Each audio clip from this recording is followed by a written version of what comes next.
Assalamualaikum warahmatullahi wabarakatuh. Pada pertemuan kali ini, Ibu akan menjelaskan materi terkait dengan prinsip-prinsip ekonomi dalam usaha tani.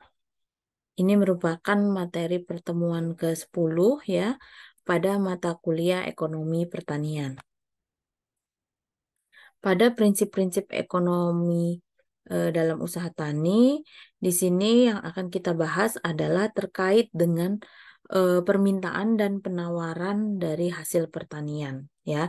Nah, konsepnya adalah konsep teorinya sama seperti teori permintaan dan penawaran yang telah kalian dapatkan di semester sebelumnya. Tetapi ini di sini kita lebih fokus kepada bagaimana permintaan dan penawaran pada produk-produk pertanian. Permintaan dan penawaran ya. Nah, secara ekonomi ya, dua kata yang sering digunakan dalam istilah permintaan dan penawaran yaitu demand ya untuk permintaan sedangkan supply untuk penawaran ya. Jadi dua kata inilah yang paling sering digunakan oleh para ekonom ya, sehingga biasanya kita menyebutkan bagaimana demand dari produk pertanian ya, bagaimana supply yang ada ya, supply dari misalnya jagung, bagaimana supply dari beras ya. Jadi di sini biasanya memang kita lebih banyak menyebutnya bahwa permintaan itu adalah demand, sedangkan penawaran adalah supply.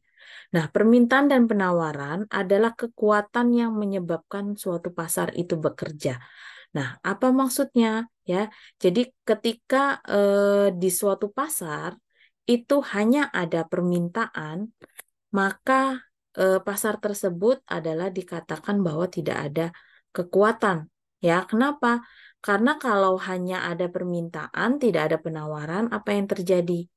Ya, tidak terjadi interaksi. Ya, kemudian yang kedua adalah penawaran. Apa yang terjadi ketika ada supply tetapi tidak ada yang beli?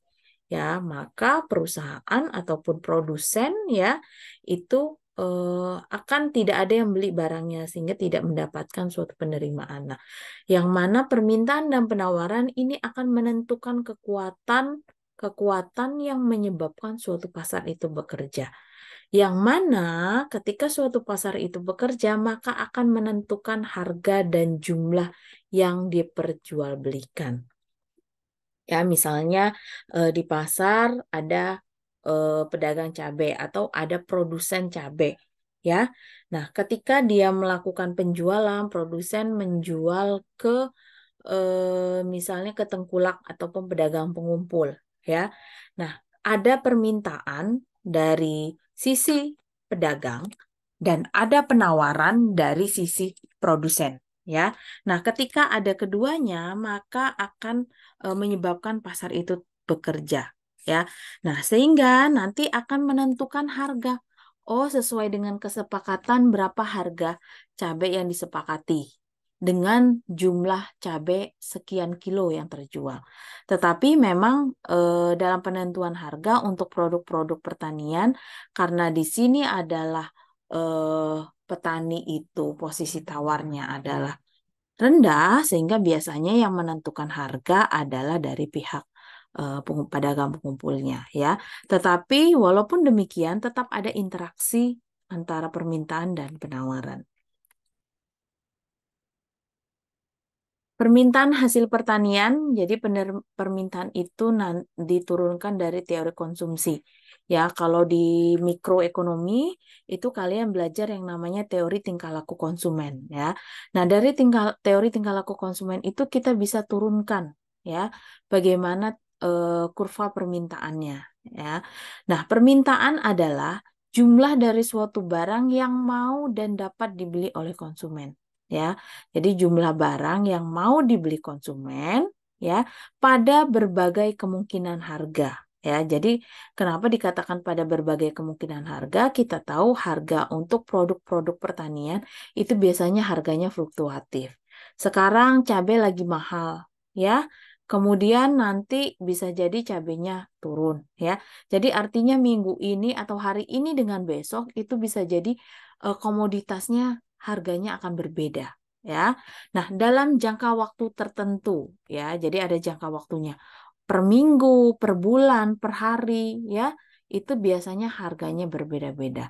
Dengan anggapan hal-hal lain tetap sama atau ceteris paribus. Jadi kalau biasanya faktor yang mempengaruhi permintaan itu banyak, faktor-faktornya, jadi tidak hanya harga, maka di sini kita asumsikan bahwa permintaan itu hanya dipengaruhi oleh harga barang tersebut. Bagaimana dengan faktor lainnya? Faktor lainnya kita anggap tetap sama atau yang disebut dengan ceteris paribus. Fungsi permintaan adalah suatu fungsi yang menggambarkan, jadi fungsi permintaan, fungsi yang menggambarkan hubungan antara jumlah yang mau dan mampu dibeli konsumen dengan faktor-faktor yang mempengaruhi. Jadi fungsi permintaan itu hubungan antara jumlah barang yang mau dan mampu dibeli dengan faktor-faktor yang mempengaruhi permintaan itu sendiri. Nah, kalau secara matematika persamaan dari fungsi permintaan bisa kita tuliskan sebagai berikut. Ya, jadi Q itu adalah jumlah yang diminta, ya. Fungsi dari P yaitu harga, PS adalah barang substitusi, ya. PK adalah harga barang komplementer, I adalah pendapatan dan T adalah selera. Jadi faktor-faktor yang mempengaruhi permintaan. Jadi faktor-faktor ini nanti dia akan mempengaruhi naik turunnya atau besar kecilnya suatu permintaan barang ya atau komoditas. Nah, kurva permintaan itu bergerak turun dari kiri atas ke kanan bawah. Jadi kurva permintaan itu nanti bentuknya miring, dia akan turun dari kiri atas ke kanan bawah. Nah, selain itu kita ada hukum permintaan ya. Nah, apa bunyinya hukum permintaan? Menyatakan bahwa ada hubungan terbalik. Artinya ada hubungan berlawanan atau hubungan negatif ya antara harga dan jumlah yang diminta. Ya, misalnya ketika harga naik ya, ini bagaimana dengan jumlah yang diminta? Ketika harga naik, maka jumlah yang diminta akan turun, ya. Begitu pula sebaliknya. Ketika harga turun, maka jumlah yang diminta akan naik. Inilah yang namanya hukum permintaan, ya. Kemudian ini ada schedule permintaan, ya. Schedule permintaan ini adalah data-data yang menunjukkan hubungan antara harga dan jumlah yang diminta ya. Kalau kita lihat di sini ya, semakin tinggi harganya, maka jumlah yang diminta akan semakin sedikit ya, sesuai dengan hukum permintaan. Nah, misalnya di sini ada kurva permintaan tomat ya. Di sini ada kita mau membentuk kurva permintaan tomat ya. Jadi kalau tadi disebutkan bahwa kurva permintaan ini bentuknya miring dari kiri atas ke kanan bawah, maka kita lihat nanti bentuknya seperti apa ya. Nah, yang pertama, ketika harganya 3, jumlah yang diminta 0 ya. Nih ya titiknya. Ketika harganya 2,5, jumlah yang diminta itu adalah 2 ya. Ketika harganya 2, jumlah yang diminta 4. Nah, begitu pula seterusnya. Jadi kita tentukan dulu titik-titiknya. Ya. Nah, dari sini ketika kita sudah selesai menentukan titik-titiknya, maka kita bisa tarik garis berdasarkan pada titik-titik koordinat yang telah kita buat. Ya. Jadi kalau kita tarik seperti ini bentuknya, inilah yang namanya kurva demand atau kurva permintaan. Nah, mengapa kurva permintaan bentuknya seperti ini? Karena apa? Karena semakin tinggi harga, ya, jumlah yang diminta dia semakin sedikit. Ya, bisa dilihat. Ketika harganya 5, ya 0,5, jumlah yang diminta 10. Tetapi ketika terjadi penaikan harga menjadi 2,5, yang diminta dari 10 turun jadi 2. Ya, sehingga bentuknya seperti ini. Kemudian ada 3 alasan mengapa jumlah yang diminta ya ataupun jumlah yang mau dibeli itu berkurang bila harga naik ya. Jadi kenapa ada 3 alasan kenapa sih kalau harga naik ya jumlah yang diminta itu berkurang ya. Yang pertama adalah pengaruh penghasilan atau income effect ya. Jadi kalau harga suatu barang naik, maka dengan jumlah penghasilan yang sama, maka konsumen atau orang itu akan terpaksa hanya dapat membeli barang yang lebih sedikit. Ya, misalnya biasanya jatah untuk pengeluaran itu adalah 1 juta. Tetapi ketika terjadi kenaikan pada harga-harga komoditas, misalnya beras naik ya sekarang ya, gula naik ya, biasanya bisa dalam 1 bulan itu bisa membeli beras 25 kilo karena terjadi penaikan harga, maka jumlah yang dibeli akan turun. Dengan asumsi penghasilannya sama ya, jadi sama-sama 1 juta tapi terjadi kenaikan harga pada barang ya. Kemudian pengaruh substitusi atau substitution effect ya. Jika harga suatu barang naik, maka orang akan mencari barang lain yang fungsinya sama. Jadi kalau terjadi kenaikan harga, maka orang akan mencari barang yang memiliki fungsi yang sama tetapi harganya lebih murah. Contohnya, ketika mau lebaran ya, harga daging sapi itu biasanya mengalami peningkatan. Nah, karena di sini ya, tidak semua konsumen itu bisa membeli daging sapi, maka konsumen akan mencari barang lain tapi fungsinya sama. Oh iya, sama-sama dia sumber protein hewani ya. Sama-sama bisa direndang, sama-sama bisa digulai ya.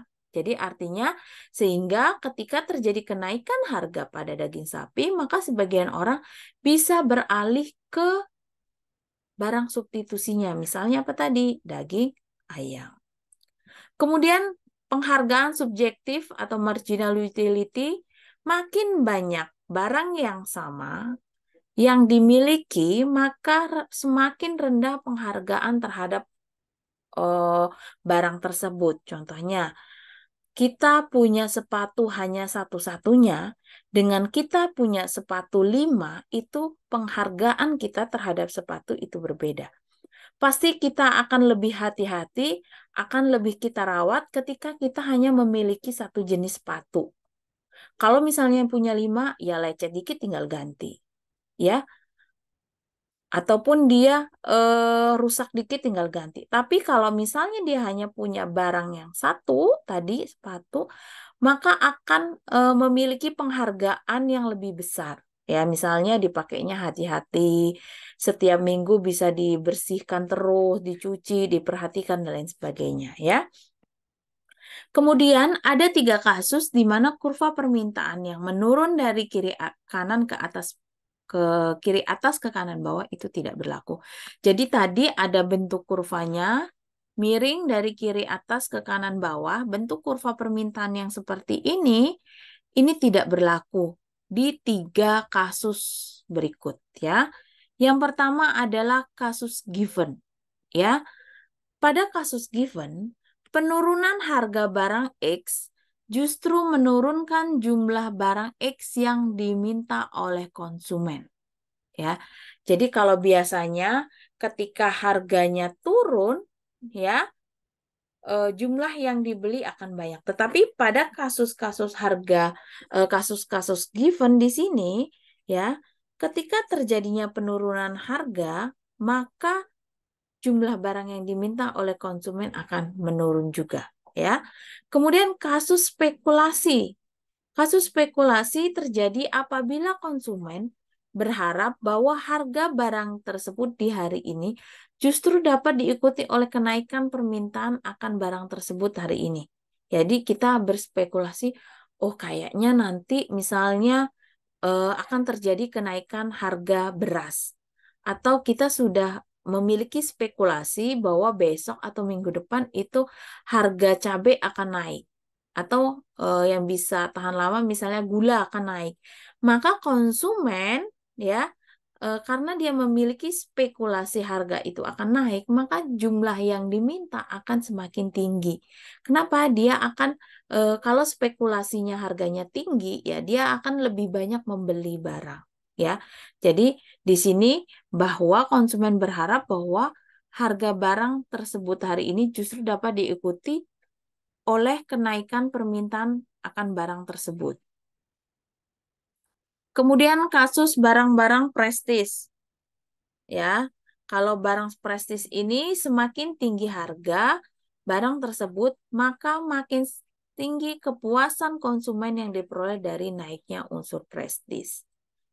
Faktor-faktor yang mempengaruhi permintaan ya ada 7, ada harga barang itu sendiri, harga barang lain, jumlah penduduk, tingkat pendapatan, selera, musim keinginan, harapan atau pandangan tentang masa depan dan elastisitas barang ya. Jadi faktor-faktornya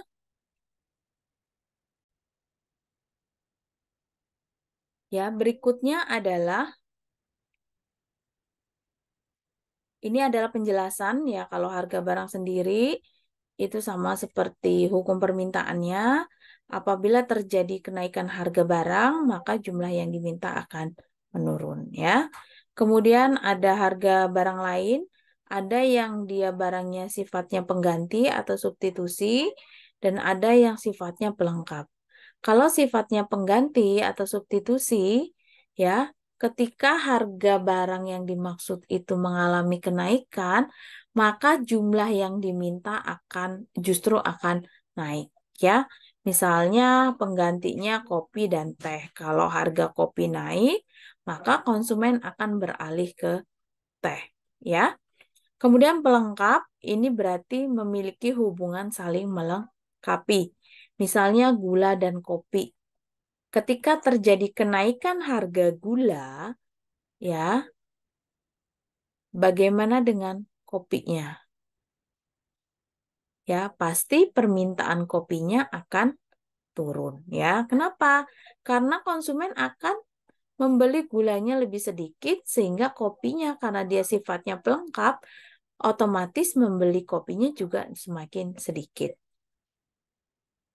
Kemudian pendapatan ya, ini hubungannya adalah eh, sejalan atau positif. Ketika terjadi kenaikan pendapatan, maka permintaan terhadap barang juga akan meningkat atau sebaliknya.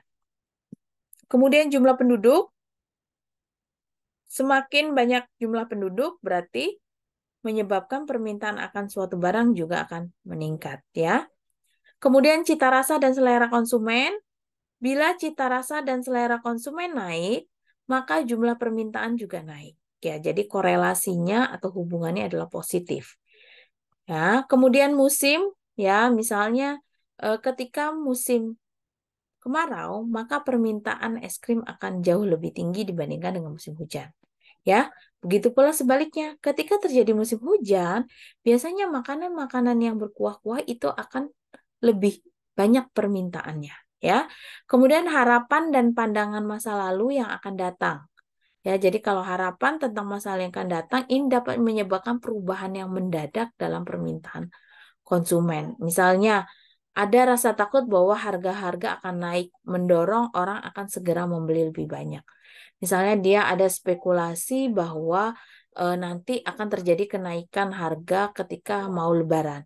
Sehingga dari sebelum puasa itu sudah membeli barang-barang yang memang nanti akan dibutuhkan ketika dia mau Lebaran ya.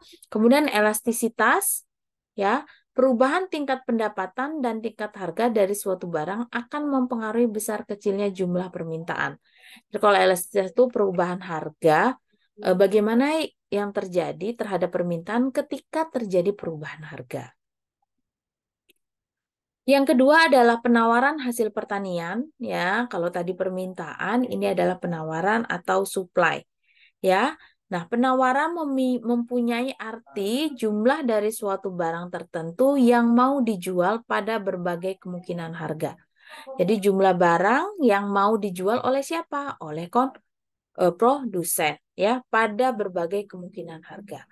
Nah, sedangkan fungsi penawaran suatu fungsi yang menggambarkan hubungan hubungan antara jumlah yang ditawarkan dengan faktor-faktor yang mempengaruhi. Jadi kalau nanti penawaran juga ada faktor-faktor yang mempengaruhi penawaran. Ya, kurva penawaran adalah kurva yang menunjukkan hubungan. Jadi nanti kalau dalam kurva penawaran itu menunjukkan antara hubungan komoditas dengan jumlah yang ditawarkan. Ya, di mana kurva penawaran ini memiliki kemiringan atau slope yang positif. Artinya, hubungan antara harga dan jumlah yang ditawarkan itu hubungannya positif atau searah.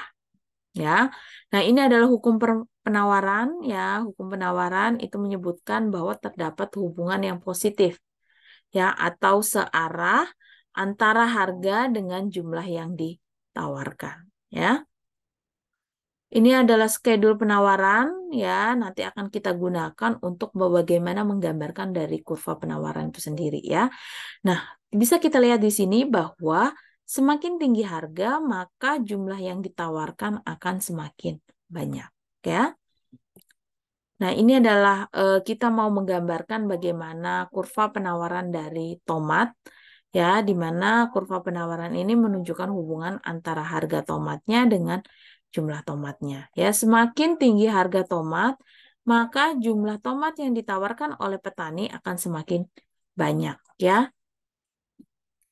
Nah, kalau dari titik-titik ini kita bisa lihat, ya, kita bisa tuliskan dari schedule penawaran itu, kita tuliskan atau kita gambarkan titik-titik koordinatnya. Nah, ketika sudah selesai titik-titik koordinatnya, maka kita bisa gambarkan bagaimana bentuk dari kurva penawaran, ya. Nah, kemudian ada 3 alasan mengapa, ya, hukum dari penawaran berbunyi bahwa kurva naik dari kiri bawah ke kanan atas, ya. Yang pertama adalah pengaruh penghasilan, sama seperti tadi ya, income effect. Makin tinggi harga jual, maka makin banyak penerimaan atau penghasilan, ya. Serta makin banyak produsen itu bersedia menjual barangnya. Kemudian pengaruh substitusi, ya. Harga yang tinggi menimbulkan tambahan jumlah yang dijual. Ya, ya. Yang kedua tadi pengaruh substitusi, ya harga yang tinggi menimbulkan tambahan jumlah yang dijual. Jadi kalau harga semakin tinggi, biasanya semakin banyak produsen itu mau menjual barangnya. Kemudian yang berikutnya itu adalah pengaruh biaya produksi. Bertambahnya biaya yang diperlukan, ya, jadi artinya ketika dia biaya produksinya bertambah, maka produsen akan bersedia memperbesar jumlah yang ditawarkan kalau dia dalam jangka pendek pada harga jual yang lebih tinggi, ya. Jadi kalau biaya produksinya lebih besar, otomatis kan harga jualnya lebih tinggi. Nah, ketika harga jualnya lebih tinggi, biasanya produsen akan menawarkan atau menjual barangnya jauh lebih besar, ya. Kemudian faktor-faktor yang mempengaruhi penawaran, ya, ada harga barang itu sendiri, kemudian ada jumlah produsen di pasar, ya, kemudian harga faktor produksi dan harga barang lain ya, sama ada jenisnya adalah barang substitusi maupun barang komplementer. Kemudian ada teknologi produksi, kemudian ada harapan dan perkiraan masa depan dan elastisitas produksi. Ya. Nah, keseimbangan pasar dan perubahan pasar. Jadi keseimbangan pasar itu terjadi ketika terdapat permintaan dan penawaran, ya. Nah, ketika terjadi keseimbangan pasar, maka akan terbentuk adanya harga dan jumlah barang dalam keadaan seimbang. Ya, kita lihat di sini, ya, ini adalah schedule permintaan dan schedule penawaran. Dari sini kita bisa lihat pada saat kapan terjadi keseimbangan, yaitu pada saat harganya 2. Ya, pada saat harganya 2, itu jumlah yang ditawarkan sama dengan jumlah yang diminta. Nah, kondisi ini ketika kita gambarkan di kurva, maka bentuknya adalah seperti ini, ya. Jadi keseimbangan itu terjadi ketika harganya adalah 2 dan jumlah yang diperjualbelikan adalah 7. Jadi artinya 7 ini jumlah yang ditawarkan sama dengan jumlah yang diminta. Ya, demikian yang dapat Ibu sampaikan. Ya, Ibu akhiri. Assalamualaikum warahmatullahi wabarakatuh.